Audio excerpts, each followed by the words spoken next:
ఈరోజు తెలుగుదేశం పార్టీ యువ నాయకులకు అందరికీ ఒక పెద్ద పండుగ లాంటిది.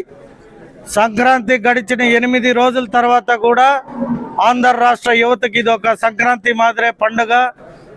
మా యువ నాయకుడు నారా లోకేష్ గారు జన్మదినోత్సవం సందర్భంగా ప్రతి వాడవాడలా ఈరోజు ఆంధ్ర రాష్ట్ర వ్యాప్తంగా మీ అందరూ గుర్తుపెట్టుకోవాల్సింది ఒక్కటే నేను చెప్పేది, ఈరోజు వారి జన్మదినోత్సవం ఉంటే కూడా మన ఆంధ్ర రాష్ట్ర భవిష్యత్తు కోసం, రానున్న యువ నాయకుల కోసం ఆయన దావాస్ వెళ్ళి ఆంధ్ర రాష్ట్రానికి కంపెనీలు తీసుకురావాలన్న ఏకైక లక్ష్యంతో ఈరోజు మన ప్రియతమ ముఖ్యమంత్రి శ్రీ నారా చంద్రబాబు నాయుడు గారు కావచ్చు, అలాగే ఈరోజు పుట్టినరోజు జరుపుకుంటున్న మన నారా లోకేష్ గారు కావచ్చు, దావాస్ పర్యటనలో ఆంధ్ర రాష్ట్ర కీర్తిని గొప్పగా చాటి చెప్తున్నారు. ఈరోజు అటువంటి మహనీయుడికి జన్మనిచ్చినందుకు మా నారా చంద్రబాబు నాయుడు గారికి, అలాగే నారా భువనేశ్వరమ్మ గారికి శతకోటి నమస్కారాలు. మా చిత్తూరు నియోజకవర్గ తెలుగుదేశం పార్టీ నాయకుల తరపున, చిత్తూరు ప్రజల తరపున మరొక్కసారి మా యువ నాయకుడికి many more happy returns of the day తెలియజేసుకుంటూ సెలవు తీసుకుంటున్నాం. జై హింద్.